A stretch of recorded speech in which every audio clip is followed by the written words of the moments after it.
विजयवाड़ा के गांवों में कपास के खेतों में मजदूरी सिर्फ छोटी बच्चियों को मिलती है, कारण उनके नाजुक हाथ कपास के फूल को अच्छे से रगड़ते हैं।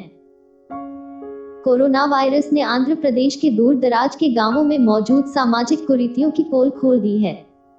खाने के लाले पड़े तो जरूरतमंद आवाजों ने गांव की पगडंडियों से होते हुए शहरों में शोर मचाना शुरू किया। इन गांवों से शहर तक जाने के लिए सड़क तो है, लेकिन यहाँ के लोग शहरों का रुख कम ही करते हैं। लॉकडाउन के बाद सरकार के नुमाइंदे खुद गांव पहुंच रहे हैं। बाल मजदूरी, औरतों के साथ मारपीट और खेती में बिचौलिए के शोषण को देखते हुए सरकार ने हर गांव में एक गांव सचिवालय बनाया है, जहां एक वॉलंटियर, महिला पुलिसकर्मी, एएनएम, आशा वर्कर, किसान और एक कंप्यूटर ऑपरेटर को तैनात किया गया है। आंध्र प्रदेश के सभी 13 जिलों के हर गांव में यह अभियान चल रहा है। कपास के खेतों में काम करती हैं कम उम्र की लड़कियां। विजयवाड़ा शहर से लगभग 100 किलोमीटर दूर एक गांव है, कोटापाड़ू। यहाँ कुछ ऐसी लड़कियां हैं जो आज भी बाल मजदूरी करती हैं। कोरोना की वजह से लड़कियां माने नहीं जा सकी। ये लड़कियां कपास के खेतों में काम करती हैं और मजदूरी के लिए इन्हें यहाँ बुलाया जाता है। कासा संस्था के शंकर बताते हैं, कपास के खेत दो तरह के होते हैं, मेल कपास और फीमेल कपास। मेल कपास के फूल तोड़कर यह लड़कियां फीमेल कपास के खेत में ले जाती हैं और फूल से फूल को रगड़ने के बाद जो बीज बनता है उसे कपास के उत्पादन के लिए अच्छा माना जाता है। इस काम के लिए सिर्फ छोटी लड़कियों को ही लगाया जाता है। ऐसा माना जाता है कि वह अपने कोमल हाथों से ज्यादा बेहतर तरीके से इस काम को कर पाती हैं। कोटापाड़ू गांव की एक दलित बस्ती में हर कोई हमें देखकर अपने घर में छिप रहा था, भाग रहा था। उन्होंने मास्क लगाए इंसान कभी नहीं देखे। शंकर बताते हैं कि वह फोटोग्राफर के बड़े बाल और मास्क देखकर डर रहे हैं। काम करते करते उंगलियां सूज जाती है। 11 साल की एन मधु तेलुगु में बोलती है। गांव की आंगनवाड़ी टीचर विजया दुर्गा हमारे लिए इसे ट्रांसलेट करती हैं। विजया दुर्गा बताती हैं कि मधु का परिवार खेतिहर मजदूर है। वे कपास और आम के खेतों में काम करते हैं, लेकिन कपास के खेत के लिए मधु को ही काम मिलता है। मधु के पिता को 250 रुपए दिहाड़ी मिलती है, जबकि मधु को सुबह 10 बजे से शाम के 5 बजे तक के 150 रुपए मिलते हैं। अगर खेत मालिक से इन्होंने कर्ज लिया है तो दिहाड़ी भी नहीं मिलती।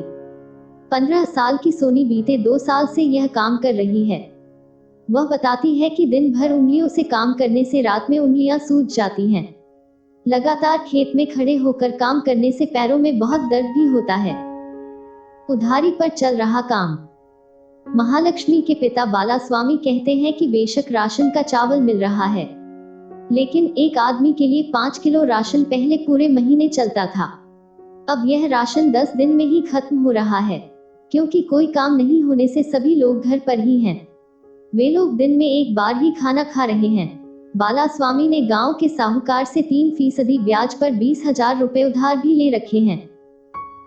गांव की 19 साल की सीरशा गुंटूर एक सेठ के घर 2,000 रुपये महीने पर काम कर रही थी। बीते 2 साल से उनके घर बर्तन, झाड़ू, पोछा और बच्चों को संभालने का काम करती थी। लॉकडाउन हुआ तो सेठ ने नौकरी से निकाल दिया। पोतनपल्ली गांव की 15 साल की किरण चंदा भी खेत में मजदूरी करती है। उसके माता पिता की मौत हो चुकी है। बड़े भाई की मानसिक हालात ठीक नहीं है, इसलिए किरण अपने छोटे भाई के साथ मिलकर घर चलाती है। जरूरत पड़ने पर वह 25 किलो चावल साहूकार से उधार लेती है। गांव में अनूठी पहल की शुरुआत। लॉकडाउन में गांव में शराब पीकर औरतों के साथ मारपीट के मामले अचानक बढ़ गए हैं, जिसे देखते हुए राज्य सरकार ने आंध्र प्रदेश में एक अनूठी शुरुआत की। हर गांव में जो गांव सचिवालय बनाया गया उसमें एक महिला पुलिसकर्मी को तैनात किया गया है। इसके अलावा हर वॉलंटियर को निगरानी के लिए 50-50 घर दिए गए। इनका काम हर घर पर निगाह रखना है कि गांव के किस घर में क्या चल रहा है, किसकी तबीयत कैसी है, किसे सर्दी खांसी जुकाम हो रहा है, किस घर में मारपीट हो रही है और किस घर में क्या परेशानी है, उन्हें पेंशन और सरकारी राशन मिल रहा है या नहीं। तबीयत खराब होने की जानकारी मिलते ही वॉलंटियर एएनएम को सूचित करता है। एएनएम घर जाकर उस इंसान का बुखार और बाकी प्राथमिक जांचें करती हैं। अगर कोई दिक्कत गड़बड़ मिलती है तो केस आगे रेफर किया जाता है। इस तरह यहाँ के गांव में कोरोना के मामलों को लेकर नजर रखी जा रही है। यही तरीका है जिससे आंध्र प्रदेश में गांव तक कोविड-19 के मामलों पर नजर रखी जा रही है। इसी तरह वॉलंटियर और महिला पुलिस मिलकर उन महिलाओं की मदद कर रही है जो शराबी पतियों से परेशान हैं। कासा जैसी संस्थाएं इन सचिवालयों की मदद से बंधुआ मजदूरी करने वाली लड़कियों को स्कूल में एडमिशन दिलवा रही हैं। उनके वॉलंटियर लोगों को खेती की जानकारी भी दे रहे हैं। उनके सरकारी फॉर्म भी भर रहे हैं। आंध्र प्रदेश की गृह मंत्री मेकाथोती सुचारिता बताती हैं कि लॉकडाउन में शराब की दुकानों में साथ बैठकर शराब पीने के अहाते बंद कर दिए हैं। ये तब किया गया जब शराब पीकर मारपीट की घटनाएं अचानक बहुत ज्यादा बढ़ गईं। सरकार ने इसको लेकर सर्वे करवाया तो पता चला कि मारपीट इन दुकानों से शराब पीकर घर पहुंचने के बाद शुरू होती है। इसके बाद 33% शराब की दुकानें बंद की गईं और कीमतें भी बढ़ा दी गईं। अगले 5 साल में राज्य में कर दी जाएगी शराबबंदी। गृह मंत्री का कहना है कि अगले 5 साल में राज्य में शराबबंदी कर दी जाएगी। शराब से होने वाले राजस्व का विकल्प ढूंढने पर काम चल रहा है।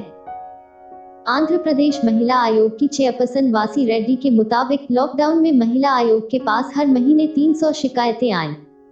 वह कहती हैं कि लॉकडाउन की वजह से महिलाएं कम ही आईं, इसलिए घटनाओं का यह आंकड़ा कहीं ज्यादा है।